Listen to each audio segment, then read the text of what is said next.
All right, we're inching our way towards game day. It's the Wednesday before week one down in Columbus between the Ohio State Buckeyes and the Texas Longhorns. Today on the Ohio State Buckeyes on SI YouTube channel, we are talking defense and what the Ohio State defense is going to do facing Arch Manning and the Texas Longhorns offense. My name's Anthony Moeglin. Hanging out with me tonight is my partner, Kevin Woidke, former Buckeye himself, and we're going to dive into it here shortly. But before we do, if you're new to the channel, appreciate you jumping in and hanging out with us. I know that as the game gets closer, you're finding your spots where you're going to check out all your Buckeye content. We appreciate you making us one of those stops. So make sure you hit that subscribe button, hit that like button if you like what you're doing, like what we're doing, and jump into that comment section.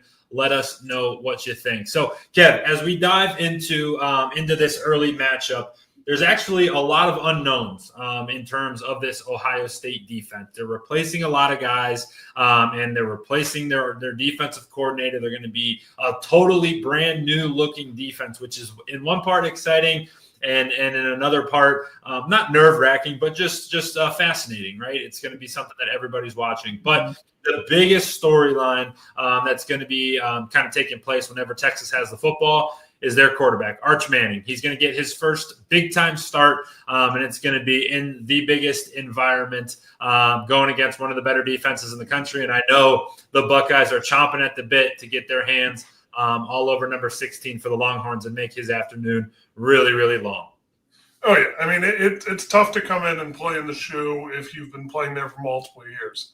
Yeah. I mean, you can ask Trace McSorley that. Like, he played multiple games before he played in the shoe. It's a different atmosphere. Like, I mean, people are all upset about, night versus day. Obviously, it's different at night, but I was in one of the loudest times that stadium's ever been against the TN North in 2016. Granted, there's a lot more hatred there, but this is the first game coming off a national championship. A lot of these people couldn't go to the national championships. This is their first time celebrating the team since then. It's True. It's going to be I think it's going to be a loud one still. Dude, I think it's going to be rocking. I think you make a really good point there. One that I didn't even think of. Like, this is for a lot of fans, their first time seeing the Buckeyes since they were national champions. And I think that part is really cool. And regardless of what time this game falls, Ohio State and Buckeye fans everywhere are going to be chomping at the bit for this one, man, because this has, and we've kind of banged the drum, and at this point everybody knows all the storylines, but this has everything you could ever want. And the fact that this is a semifinal rematch from just a few short months ago, and now that these two teams are going to face off again, and kind of reset not a rivalry here, but reset one of the biggest clashes between two of the biggest brands in the entire sport, I think is pretty cool. Now you throw the Manning name into the mix. I think it's going to be really, really cool. And obviously the atmosphere is going to be off the charts. It's going to be really tough, dude. One of the things that always shocks me, and I kind of want to get your perspective on it, is, on Saturdays, I'm lucky enough to walk on the sidelines pregame, right? And I've played, the biggest crowd I ever played in front of was 9,000 people. And you can imagine that's probably two sections of the horseshoe. I simply cannot fathom what it's like playing a football game in front of all those people, dude. Like, is it just like otherworldly experience when you walk out on that field and you're like, there's 110,000 people here cheering us on? Like, that can't feel real when you're playing in an environment like that. It is awesome. The Buckeye fans are the best in the country for a reason. They let you hear it when you don't do well, and they praise you when you do. So it really is, like you said, it's a one-of-a-kind experience. It's really cool. And the atmosphere on Saturday afternoon is going to be incredible. Highly recommend getting down there early, checking everything out. There's nothing crazy happening pregame or anything, but it still will be great. It's going to be perfect weather, looking to be a high of 72. It's going to be overcast skies. It feels like fall. That was the best thing.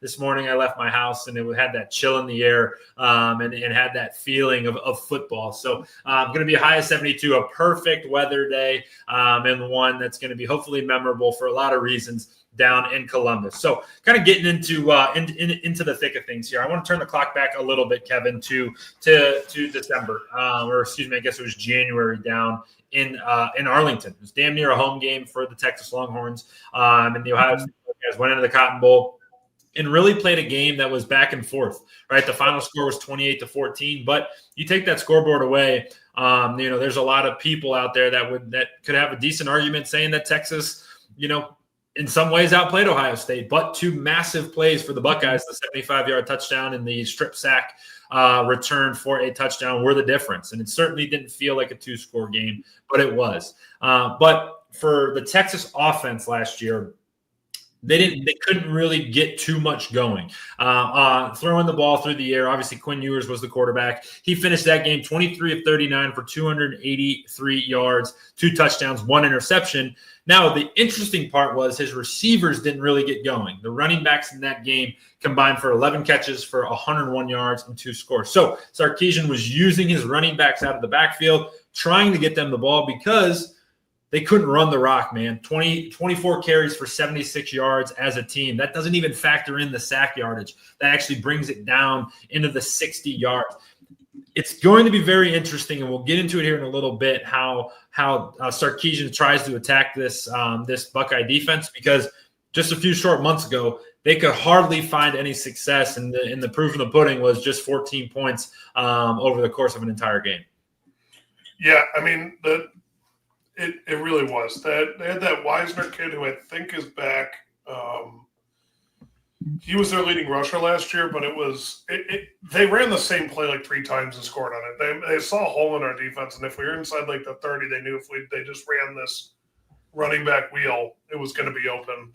Hopefully we use that against Penn State. But that's just that's how they scored. That's how they got all those passing yards for that. I mean, like, they had 2 running backs. They had Blue and Wisner. I don't think Blue is back. Blue is not.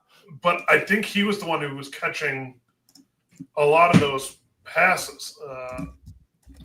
The catches were kind of split down the middle. I believe it was either 7 and 4, 6 and 5, either direction. But the Wisner that you're talking about, Quintravion Wisner, he's a junior, and he will be the number 1. He'll be the lead back for Texas on Saturday. He wears number 5, and he's a solid player. Last year, rushed the ball 226 times. Now, this is as a sophomore, 226 carries for 1,064 yards. Those are very similar numbers to what Travion Henderson put together for the Ohio State Buckeyes. Not saying they're the same back, but just similar numbers.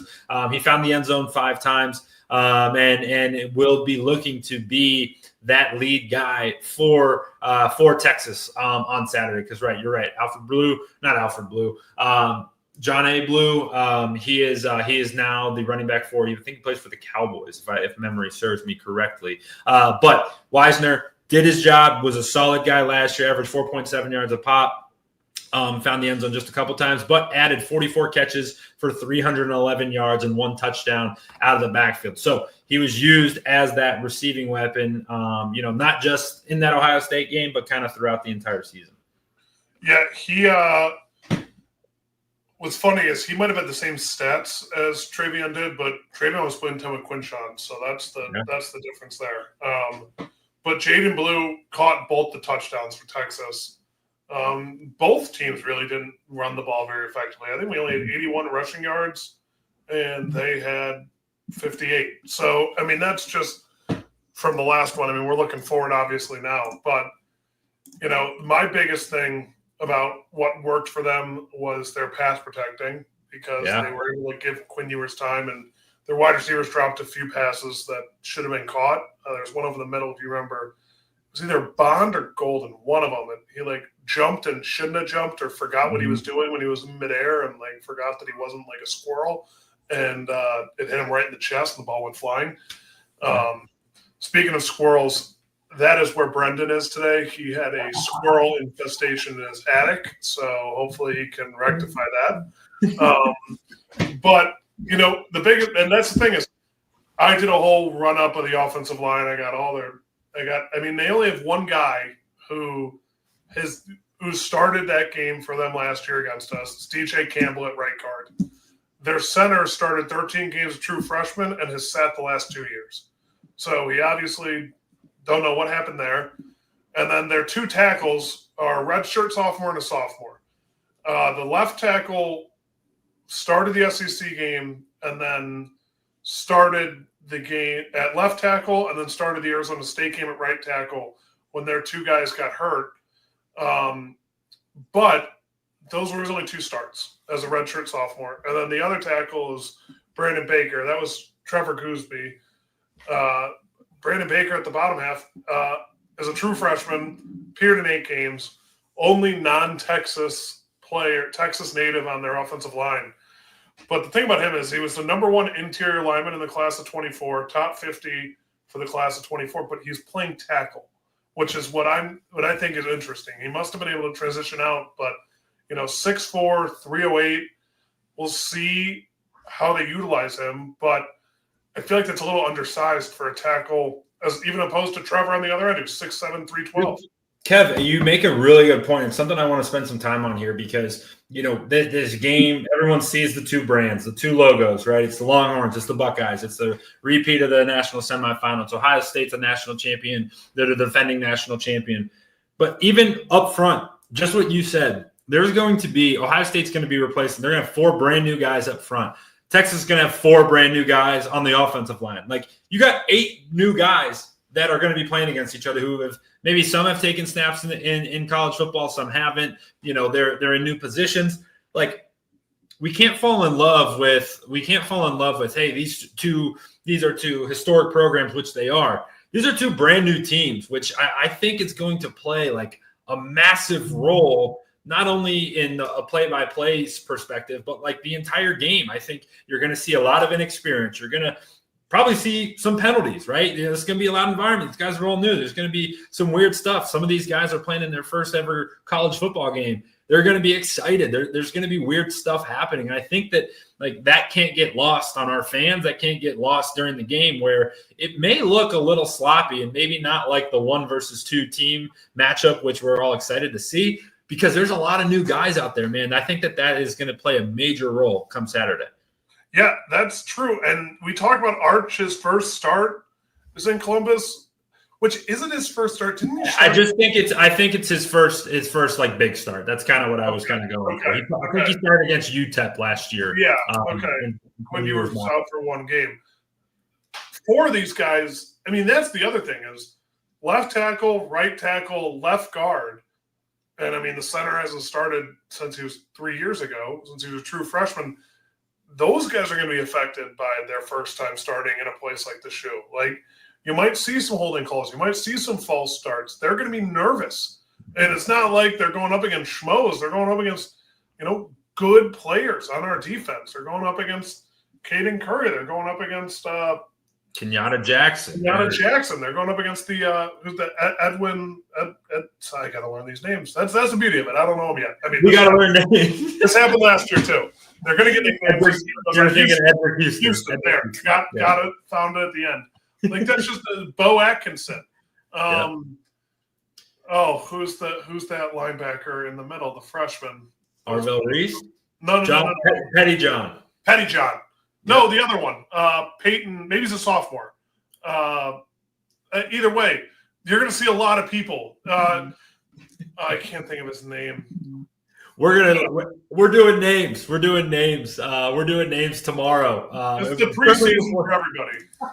It's preseason for everybody, but it is exciting. And the point still remains, though, Kev, because there's going to be a ton of new faces for the Buckeyes. There's going to be a ton of new faces for Texas, and that's going to be part of the fun of Saturday of who handles it the best. The next new face that I think Texas is going to have to deal with, and frankly, we all are going to have to deal with, is Matt Patricia. Nobody really knows what Ohio State's going to be doing on defense. Like, you can kind of have a thought of it, But this is Matt Patricia's first ever game as a defensive coordinator at the college ranks. And, you can look back at some of the years he had in New England where he had Patrick Chung and he was using him in different spots. And that's kind of that Caleb Downs role. And he had some of the great pass rushers that, in some instances helped propel, those Tom Brady-led teams to the Super Bowl. So you can look back pretty far, but really don't have any idea of what this Ohio State defense is going to look like personality-wise. And we don't know what it's going to look like. Steve Sarkisian certainly doesn't know what it's going to look like, and nor does Arch Manning. And I think, Kev, to me, that is going to be the biggest thing that I have my eyes on, or how not scared, but how gun-shy Arch is, because he's maybe not sure of what he's seeing, and then how quickly Texas tries to adjust to what Ohio State does once they get a feel of how Patricia's approaching the game. Yeah, I mean, it'll be a chess match. This is a really good offensive mind versus a really good defensive mind. Like, that's just the reality of the situation. Like, I think Patricia's going to go shot for shot. At least I hope he is. He obviously couldn't cut it as an OC. He couldn't cut it as a head coach. This is where he cut his teeth. This is where he made his money. I'm interested to see what he puts out there. I also think that he's smart enough to know what his team is capable of doing. Sure.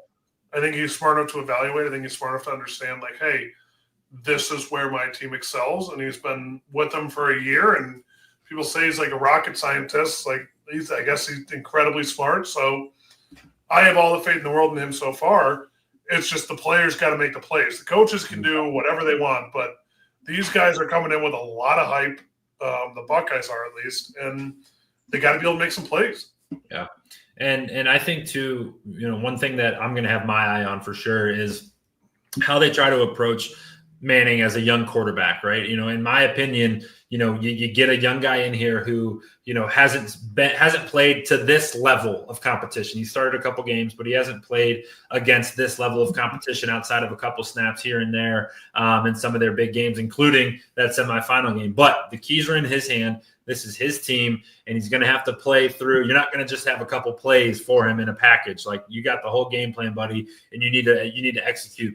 When I see that on the opposing side, I'm thinking heat his ass up. Like, let's bring the blitzes. Try to be exotic with it. Use Caleb Downs in crazy different ways where, maybe he starts on the line of scrimmage and he's now responsible for deep half coverage, or maybe he's responsible for post coverage, or use Sonny Styles as that veteran guy at that second level to have some interesting blitzes, some blitzes where, you're going to take Manning's eyes one way and the blitz is coming from the other. Just be very, very strategic in that sense, in using the few veteran guys that you have, but they're your best players, using them as those big chess pieces to make sure that Ohio State's defense is in the right spot, but also you're making it really, really challenging on Arch's eyes to just slow him down just enough so that he hesitates and maybe you luck into a bad decision here or there.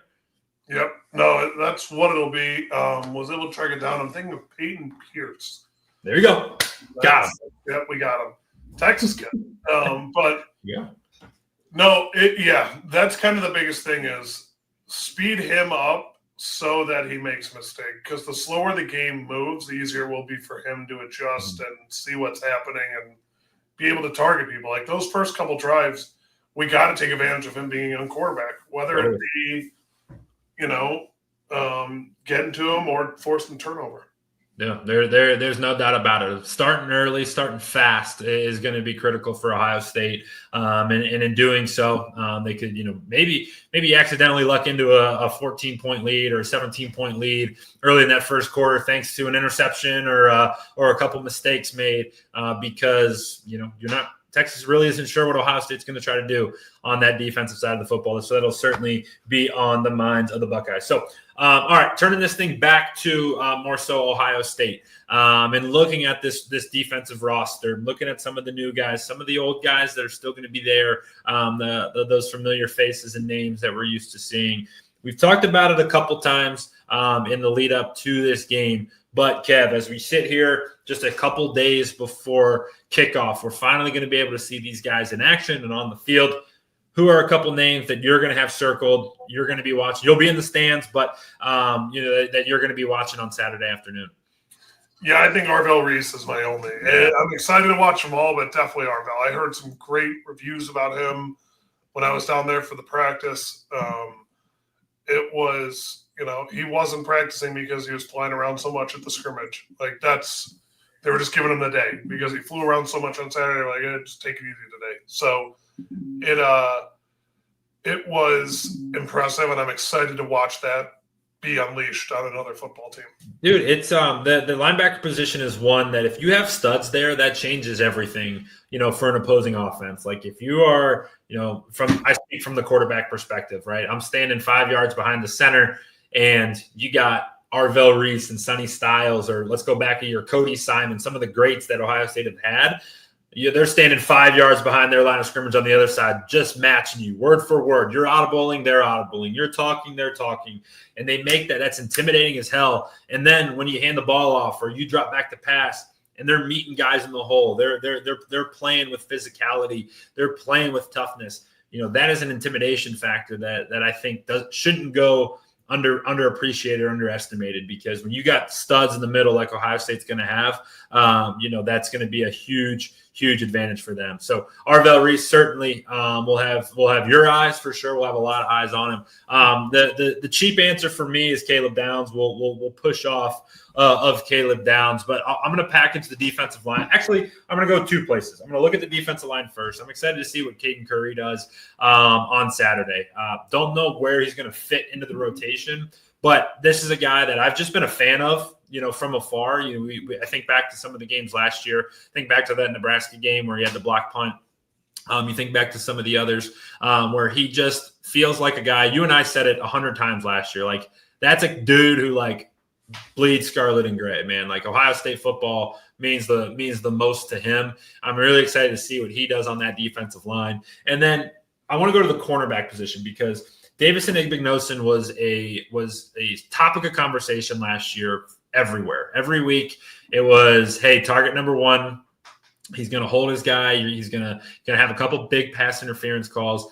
He's talked about that a little bit in the offseason and how he's tried to correct it, but also too, he's sticking to himself. He's going to continue to try to play aggressive. So I'm going to have my eyes on number one there in the secondary, seeing what he's done to kind of improve that part of his game, but also continue to be, a really good corner, which he was last year. I know we've talked about him a lot on this show, Kev. I know we've kind of said it, but excited to see what he does at the cornerback position and anybody else on the other side. Devin Sanchez, I believe, is going to get a lot of play, a lot of tick for him at the other cornerback position. I think that's going to be a big storyline Saturday night after that game's over.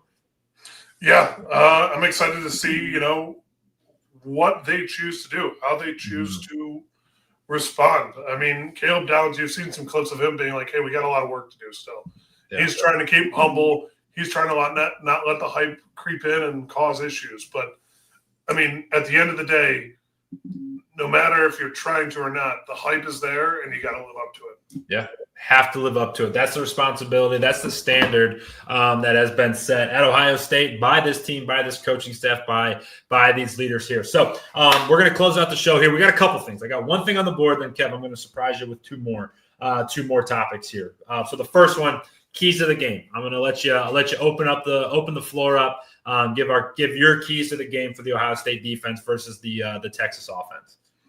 Force Arch to pass is my key to the game. Stop the run and force Arch to pass behind the sticks, because that's where he's going to make his mistakes. And hopefully those come, because I won't lie to you. He looked like a starting quarterback last year, and he's only gotten better.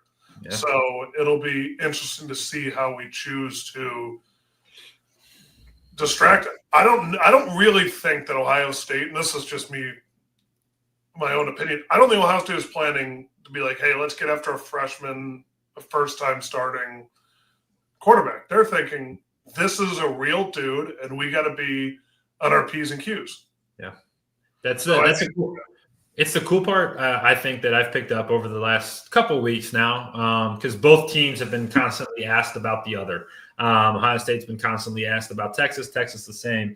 And there's a mutual respect between these two. Like, there truly is. Like, there's no BS. There's no bulletin board material going around. Like, this is two groups that respect each other, and you can kind of see that. So, really, I think that's really good. Make him be a passer. Make him beat you. For me, force turnovers. Right. If you can force a turnover early, that's going to be huge for Ohio State, because I do think this game's going to be back and forth. I think it's going to be sloppy. Like, that is, as I'm getting closer to it, I really do think that it's going to be one of those games where it's like, that didn't look the part. Maybe Ohio State pulls it out. Maybe they don't. But there's going to be a lot to work on. But if you can force a couple turnovers early, whether it's an interception or you force a fumble here or there, I think that is going to be huge for the Buckeyes. So force a turnover, and as Kev said, heat up the quarterback. And I think typically I would say win the line of scrimmage and kind of stop the run. But I do think Ohio State kind of has their number from that sense of like, hey, you can feel confident that they won't get going in the run game, but make it hard on their quarterback. So, Kev, this is your last show of the week. All right. So you are going to be down in Columbus. So you won't be back on the channel till after the game, maybe Sunday, probably next week. So we won't see you until for a couple shows now. So I want to open the floor to you here. What is your prediction for the game? I didn't prep you with this, but give me your thoughts as you sit here on Wednesday, a couple days prior to the game. What are your thoughts on what's going to happen on Saturday? No, I'm hoping this game lives up to all the hype that it had before the season. I'm hoping this is a slugfest between two juggernauts that are most likely going to see each other again in the playoffs. Similar to how people talked about the Oregon-Ohio State game before it happened. Where it was like, this is a playoff game before the playoff. I think that is what I'm expecting. I think that is what everybody is. Like, I think it's going to be a matter of who makes the fewest mistakes. I don't know who that is right now. These are both quarterbacks that haven't played a lot of football. These are both offensive lines that are under-tested. These are both defensive backfields that are seasoned and tenured and know what they're doing. Like, it's going to come down to who makes the fewest mistakes.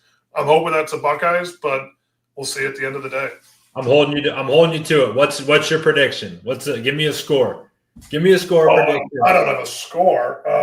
He's not going to give a score. That's tough. I'm going to have you text it to me on Saturday so we can have a score prediction, because I feel like right now it may be closer. I feel like Saturday morning you're going to be like Buckeyes 100, Texas 0. I wish. I hope. All right, it's gonna be a lot of fun. The last thing here before we get out of town, I want to keep it going. We've been doing a kind of our last show of every week here of the preseason, talking about a future game. So we're going to look far into the future now. We're looking into week 6. We're deep into we're halfway through October at this point. Ohio State Buckeyes travel to Champaign, Illinois, to take on the Fighting Illini. Kev, it is my choice to set the line against the Illini. As it stands right now, if all things equal in 6 weeks, which is not going to be the case, it's the number 3 team, or number 2 Ohio State Buckeyes versus the number 12 Illinois Fighting Illini. I'm setting the line of will Illinois be over or under ranked 9.5? So will they be in the top 10, or will they be outside of the top 10? So that number outside the top 10.